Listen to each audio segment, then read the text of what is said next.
Poland, September 1939. The German foe begins its ruthless march of conquest and sets the stage for World War II. Poland's 34 million inhabitants, crushed, scattered, and enslaved. Tens of thousands of square miles of territory shrink before the movement of lightning armored columns. Poland and the world learn the meaning of a grim new word, blitzkrieg. Here is shown the initiation of that phase of modern warfare. These pictures of the preparation for attack and later the actual combat were all made by German frontline cameramen. Therefore, they stress Nazi superiority.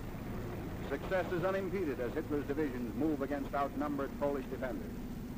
Later, on other world battlefronts, the Allies are to destroy the myth of the invincibility of the Nazi armies.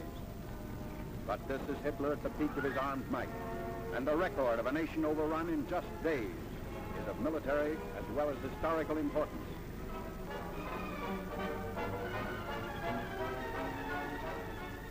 The spark is set off in the free city of Danzig. Nazi secret agents had long plotted the revolt against law and order. Germany called it liberation.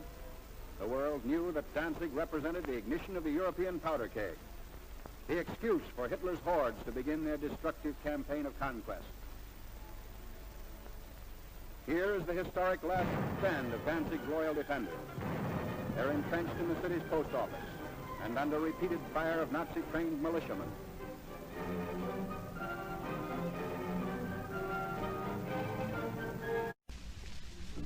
This is London. You will now hear a statement by the Prime Minister. I am speaking to you from the Cabinet Room at 10 Downing Street.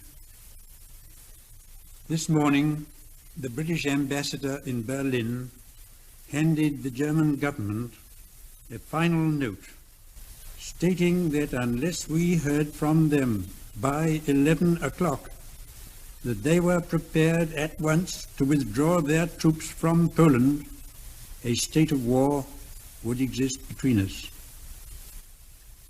I have to tell you now that no such undertaking has been received, and that consequently this country is at war with Germany. You can imagine what a bitter blow it is to me that all my long struggle to win peace has failed. Yet I cannot believe that there is anything more or anything different that I could have done and that would have been more successful. Up to the very last, it would have been quite possible to have arranged a peaceful and honorable settlement between Germany and Poland. But Hitler would not have it. He had evidently made up his mind to attack Poland whatever happened. And although he now says he put forward reasonable proposals which were rejected by the Poles, that is not a true statement. The proposals were never shown to the Poles, nor to us. And though they were announced in the German broadcast on Thursday night, Hitler did not wait to hear comments on them, but ordered his troops to cross the Polish frontier the next morning.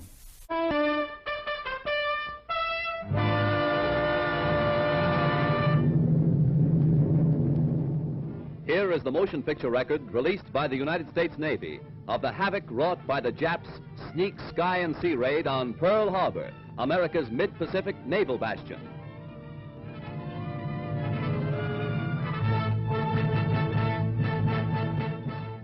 On December 7th, 1941, Japan, like its infamous Axis partners, struck first and declared war afterwards. Costly to our Navy was the loss of war vessels, airplanes, and equipment, but more costly to Japan was the effectiveness of its foul attack in immediately unifying America in its determination to fight and win the war thrust upon it, and to win the peace that will follow. The Japs copied their German masters in striking hard at airfields. Hickam Field, northwest of Honolulu, and the Ford Island Naval Plane Base were the first objectives of Japan's treachery. Scores of planes were bruised and battered by the Japs' aerial bombs. Many of these were demolished beyond repair. Direct hits were scored on hangars, and these were badly shattered. Equipment and airplane supplies were reduced to smoldering ruins. Here at the Naval Air Station is grim and positive evidence of Jap treachery. Here foul blows were struck, while Jap diplomats were talking peace in Washington. America lost 3 destroyers. Here are seen the United States destroyers Downs and Shaw as they rest on the bottom of Pearl Harbor with decks awash after Jap bombers make direct hits on their decks. First to feel the sting of Japanese steel are the USS Oklahoma and Utah, the latter a 33-year-old target ship. Accurate hits by the enemy bombers make short work of these 2 naval bulwarks. Now, with their keels practically out of water, they lie helpless wrecks and a sad reminder of cowardly strategy. To make possible a surprise attack within Pearl Harbor, the Japs built 2-man submarines to enable them to fire sneak blows within waters that are narrow and tortuous. Several of these surprise weapons were blown from the water by direct hits of our naval gunners. Others were beached and captured. While sky and sea fire was still raging, salvage crews inspected our naval craft to estimate what may be saved. Before the din of bursting bombs had been silenced, preparations were underway to salvage these 2 warships. At low tide, the huge propeller of the Oklahoma, stilled by the enemy, was high above water. It is believed that the small 2-man Jap submarines carrying dual torpedo tubes were responsible for these 2 losses to our Pacific Fleet.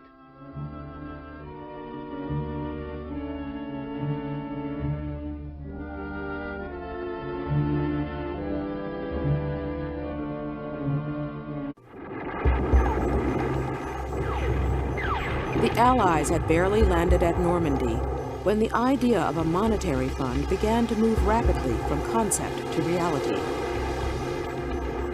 The idea was that by working together to increase world economic welfare, nations would also increase the chance of political peace. With war still raging, the foundation was laid for the International Monetary Fund.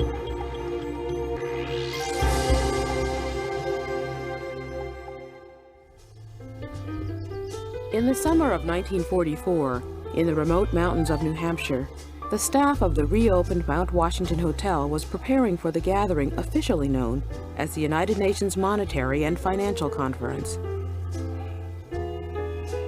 One of the intellectual godfathers of the IMF was Harry Dexter White, who was already anticipating the Allies' victory. The fund is essential to winning and preserving peace. That is why the representatives of 44 nations here in Bretton Woods are taking steps to prevent a repetition of the currency chaos which is usually followed in the wake of war. The conference was guided by British economist John Maynard Keynes and Harry Dexter White, a U.S. Treasury official. Both Keynes and White wanted to structure a way to avoid repeating the mistakes which led to the Great Depression, when world trade collapsed and commodity prices were shattered. The proposal is, it is up to the rest of us to stand behind the credit of the devastated and undeveloped countries and take, each of us, our share in guaranteeing the lenders from ultimate loss.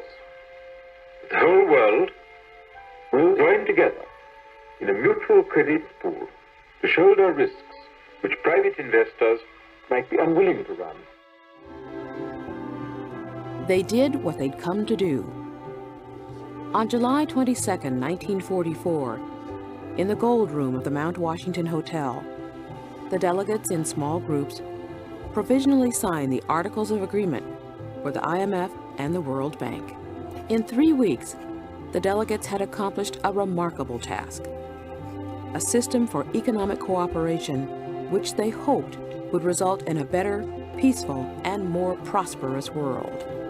There's never been such a far-reaching proposal on so great a scale to provide employment in the present and increase productivity in the future. We've been working quietly, away in the cool woods and mountains of New Hampshire. And I doubt if the world yet understands how big a thing we are bringing to birth.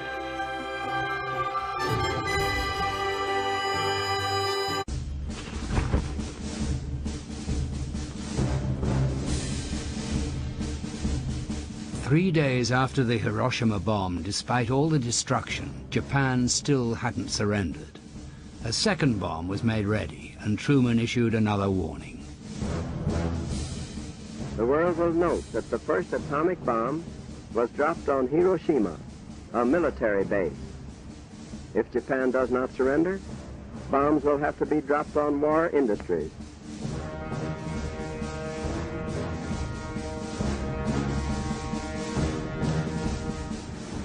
I urge Japanese civilians to leave industrial cities immediately and save themselves from destruction.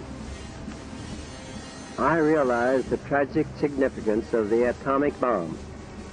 Having found the atomic bomb, we have used it. We have used it against those who attack us without warning at Pearl Harbor, against those who have starved and beaten and executed American prisoners of war, against those who have abandoned all pretense of obeying international laws of warfare. We have used it in order to shorten the agony of war, in order to save the lives of thousands and thousands of young Americans.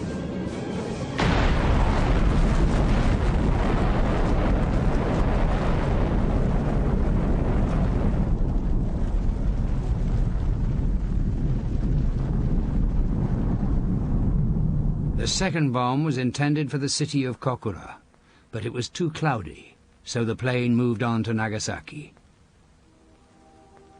Desperately short of fuel, the crew released the bomb despite more clouds.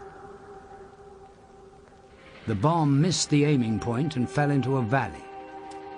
This time there was no firestorm, but even so, more than 50,000 people were killed.